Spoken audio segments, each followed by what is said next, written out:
Medical ടൂറിസത്തിന്റെ മറവിലെ അവയവ കച്ചവടത്തിൽ സ്വകാര്യ ആശുപത്രികളുടെ പങ്ക് വ്യക്തമാക്കുന്ന നിർണായക തെളിവുകൾ ശേഖരിച്ച് എൻഫോഴ്സ്മെന്റ് ഡയറക്ടറേറ്റ്. അവയവ കച്ചവടത്തിന് നേതൃത്വം നൽകിയ കല്ലട്ര മെഡിക്കൽ ടൂറിസം കമ്പനിയുമായി ലേക്ക് ഷോർ ആശുപത്രി കരാറുണ്ടാക്കിയതിന്റെ തെളിവുകൾ പുറത്തുവന്നു. ഓരോ ശസ്ത്രക്രിയയ്ക്കും 50,000 മുതൽ 1 ലക്ഷം രൂപ വരെയാണ് കല്ലട്രയ്ക്ക് ആശുപത്രി കമ്മീഷനായി നൽകിയിരുന്നത്.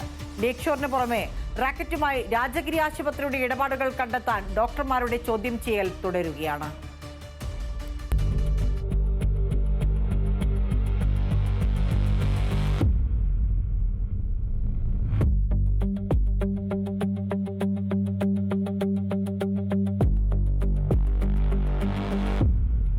കല്ലട്ര മെഡിക്കൽ ടൂറിസം കമ്പനി നടത്തിയ അവയവ കച്ചവടത്തിൽ സ്വകാര്യ ആശുപത്രികളുടെ പങ്കിലേക്ക് വെളിച്ചം വീശുന്നതാണ് പുറത്തുവന്ന കരാർ. ആശുപത്രികളിൽ നിന്ന് റാക്കറ്റിന്റെ സൂത്രധാരൻ മുഹമ്മദ് നജീബ് കല്ലട്രയുടെ അക്കൗണ്ടിലേക്ക് പണമെത്തിയത് ED അന്വേഷണത്തിൽ കണ്ടെത്തിയിരുന്നു. 2,000 മുതൽ ലക്ഷങ്ങൾ വരെ ആശുപത്രി നജീബിന് നൽകിയത് കരാർ പ്രകാരമെന്ന് ഉറപ്പിക്കുന്നു ഈ രേഖ. കല്ലട്രാസ് മെഡിക്കൽ ടൂറിസം പ്രൈവറ്റ് ലിമിറ്റഡ് ഒന്നാം കക്ഷിയായും VPS Lakeshore hospital and research centre രണ്ടാം കക്ഷിയായും കരാറുണ്ടാക്കിയത് 2025 ഒക്ടോബർ മാസം. ആശുപത്രിയുടെ വിവരങ്ങൾ നൽകാനും രോഗികളെ എത്തിക്കാനും ഫെസിലിറ്റേറ്റർ എന്ന നിലയിൽ കല്ലട്രയെ നിയോഗിച്ചതായി കരാറിൽ വ്യക്തമാക്കുന്നു. കരൾ മാറ്റിവെക്കലിന് ഒരു രോഗിയെ എത്തിച്ചാൽ 1 ലക്ഷവും വൃക്ക മാറ്റിവെക്കലിന് രോഗിയെ എത്തിച്ചാൽ 50,000വുമാണ് ഫെസിലിറ്റേഷൻ ഫീസ് എന്ന നിലയിൽ ആശുപത്രി നൽകുന്ന കമ്മീഷൻ. മറ്റ് ശസ്ത്രക്രിയകൾക്ക് ആശുപത്രി ബില്ലിന്റെ 10% കരാർ പ്രകാരം ഏജന്റിന്റെ പോക്കറ്റിലെത്തും.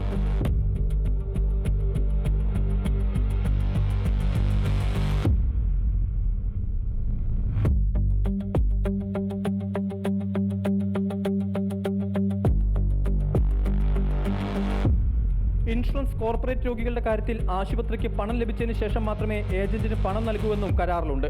രോഗി ആശുപത്രിയിൽ എത്തുന്നതിന് മുൻപ് തന്നെ ഏജന്റ് ആശുപത്രി അധികൃതരെ അറിയിക്കണം. ആശുപത്രികളിൽ നടക്കുന്നത് ലേലമുറപ്പിച്ചുള്ള കച്ചവടമെന്ന് ഉറപ്പിക്കുന്നതാണ് ഈ കരാർ. കല്ലട്ര മെഡിക്കൽ ടൂറിസം കമ്പനിക്ക് വേണ്ടി മാനേജിംഗ് ഡയറക്ടറും ലേക്ക് ഷോറിന് വേണ്ടി AGM വിഷ്ണു മോഹനുമാണ് കരാറിൽ ഒപ്പിട്ടിട്ടുള്ളത്. ഈ കരാർ പ്രകാരം ഓരോ രോഗിയുടെയും പേരിൽ ലക്ഷങ്ങളാണ് ഏജന്റുമാർക്ക് ലഭിച്ചത്. ആശുപത്രി മാനേജ്മെന്റും ഡോക്ടർമാരും അറിഞ്ഞാണ് ഇടപാടുകളെന്ന് ഉറപ്പിക്കുന്നത് കൂടിയാണ് രേഖ. സമാനമായി മറ്റ് ആശുപത്രികളുമായും കല്ലട്രയ്ക്ക് കരാറുണ്ടോയെന്നും ED പരിശോധിക്കുന്നുണ്ട്. രാജഗിരി ആശുപത്രിയിലെ ഡോക്ടർമാരെ തുടർച്ചയായി 2ാം ദിവസവും ചോദ്യം ചെയ്യുകയാണ്. ഡോക്ടർ ഡോൺ സെബാസ്റ്റ്യൻ, ഡോക്ടർ സോണിയ ജോയ് എന്നിവരെയാണ് ഇന്ന് ചോദ്യം ചെയ്യുന്നത്. ഇന്നലെ ന്യൂറോളജി വിഭാഗം മേധാവിയടക്കം മണിക്കൂറുകളോളം ചോദ്യം ചെയ്തിരുന്നു. മെഡിക്കൽ ട്രസ്റ്റ് ആശുപത്രിയിലെ ഡോക്ടർമാരും അടുത്ത ദിവസം EDയുടെ ചോദ്യമുനയിലെത്തും.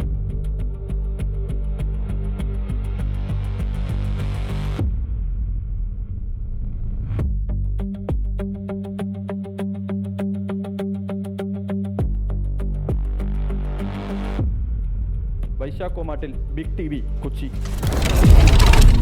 Big TV, without fear or favor.